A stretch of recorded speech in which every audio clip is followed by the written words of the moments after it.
আমরা দাবি করি রসুলকে ভালোবাসি, মহাব্বত করি, রসুলকে মহাব্বত করি, ভালোবাসি, এটা দাবি করি।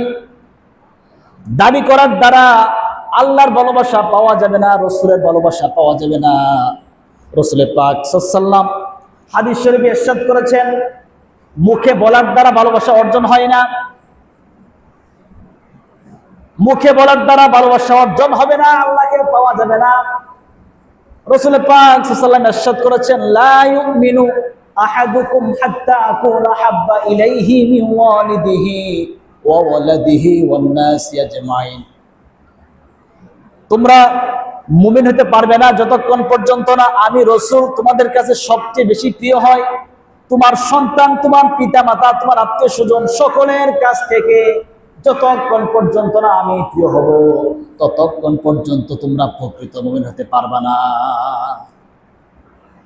আল্লাহ তাআলা সূরা তাওবার ভিতরে ইরশাদ করেছেন, তোমাদের ধন সম্পদ, তোমাদের পিতামাতা, তোমাদের বংশ, তোমাদের আত্মীয় স্বজন, তোমাদের ব্যবসার সম্পদ, তোমাদের আর্থিক সম্পদ, যত মাল সামান আছে তার চেয়ে যদি রসুল, আল্লাহ, জিহাদ যদি পছন্দ না হয়, অধিক পছন্দ না হয়, তাহলে তোমরা কখনো তোমরা রসুলকে ভালোবাসো নাই। রসুলকে মুখে বলার দ্বারা ভালোবাসা অর্জন হবে না। রসুল, আমি আপনাকে ভালোবাসি, মহাব্বত করি। আল্লাহ তাআলা ইরশাদ করেছেন সূরা আল ইমরানের ভিতরে, কুল ইন কুনতুম তুহিব্বুনাল্লাহ ফাত্তাবিউনি ইউহিব্বুকুমুল্লাহ ওয়া ইয়াগফির লাকুম যুনুবাকুম ওয়াল্লাহু গফুরুর রহিম। 31 নম্বর আয়াত আল্লাহ তাআলা বলছেন, হে নবী, আপনি বলে দিন, ইন কুনতুম তুহিব্বুনাল্লাহ, তোমরা যদি আল্লাহকে মহাব্বত করতে চাও, ভালোবাসতে চাও, তাহলে তোমরা রসুলকে মহাব্বত করো, রসুলের ভালোবাসা অর্জন করো, রসুলকে ফলো করো। রসুল যে সমস্ত বিধিবিধান তোমাদেরকে বলে দিয়েছেন, রসুল যে সমস্ত সুন্নত তোমাদের সামনে বয়ান করেছেন, আলোচনা করেছেন, সেই সমস্ত সুন্নতকে পালন করো, তাহলেই তোমরা আল্লাহকে পাইবা, অন্যথায় আল্লাহকে পাওয়া যাবে না।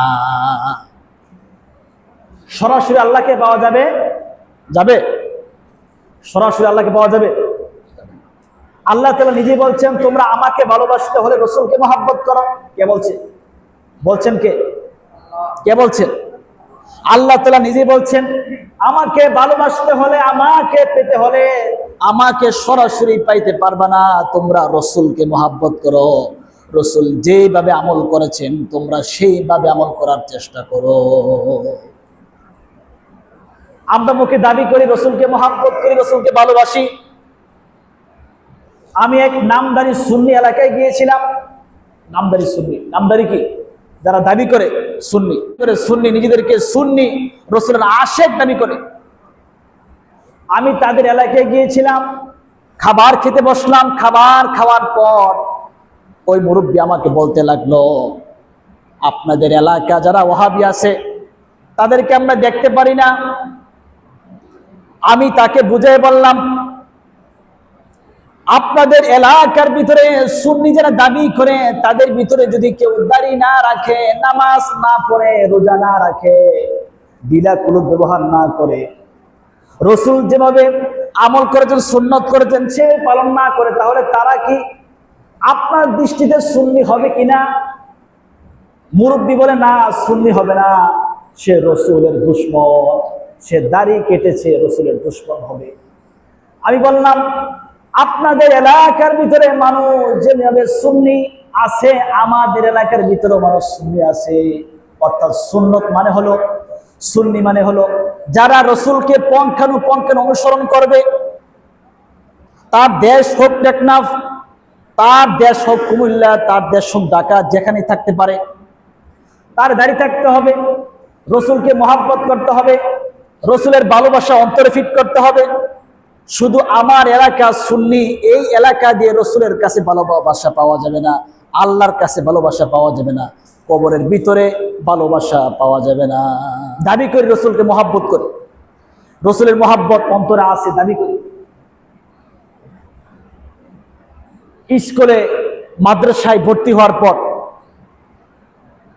বছরে একদিনও ক্লাস করে নাই, বার্ষিক পরীক্ষায় তার ফলাফল কেমন হবে বলেন? ভালো হবে? ভালো। কোম্পানিতে আপনি চাকরি পেয়েছেন, চাকরি টিকার পর আপনি মাসে একদিনও যান না, কিন্তু স্যালারি নেওয়ার জন্য মাসের শেষে আপনি গিয়েছেন, তাহলে স্যালারি পাবেন কিনা? পাবেন? মাস শেষ হলে স্যালারি দিবে তখন যখন কোম্পানিতে যোগদান দেওয়ার পর 1 মাস পর্যন্ত আপনি কাজ করেছেন রেগুলার, আপনি একদিনও বন্ধ করেন নাই। মুখে দাবি করলে হবে না আমি এই কোম্পানিতে যুক্ত হয়েছি, চাকরি পেয়েছি। কাজের দ্বারা বাস্তবায়ন করতে হবে, কাজের দ্বারা মালিককে দেখাইতে হবে, তাহলে আপনার স্যালারি আসবে। মুখে বলার দ্বারা আপনার চাকরি টিকবে না। টিকবে? টিকবে না। তাহলে মুখে বলার দ্বারা ভালোবাসা অর্জন হবে না, হবে? সম্ভব না। রাসূলকে ভালোবাসি, মহব্বত করি, মুখে বলার দ্বারা ভালোবাসা অর্জন হবে? সিস্টেম নাই। কি নাই? সিস্টেম নাই। রাসূল পাক সাল্লাল্লাহু আলাইহি ওয়াসাল্লাম ইরশাদ করেছেন, আমাকে মহব্বত করতে হলে, আমাকে ভালোবাসতে হলে তোমরা আমার সুন্নতগুলো পালন করো। আমার যত সুন্নত আছে, সুন্নতগুলো যদি পালন করতে পারো, তাহলে কাল কিয়ামতের ময়দানে আমি রাসূলের সাথে তোমরা জান্নাতে থাকতে পারবা। সুবহানাল্লাহ। তাহলে আল্লাহকে ভালোবাসতে হলে আমাদের রাসূলকে কি করতে হবে? ভালোবাসতে হবে। রাসূলের ভালোবাসা অর্জন করা ছাড়া আল্লাহকে সরাসরি পাওয়া যাবে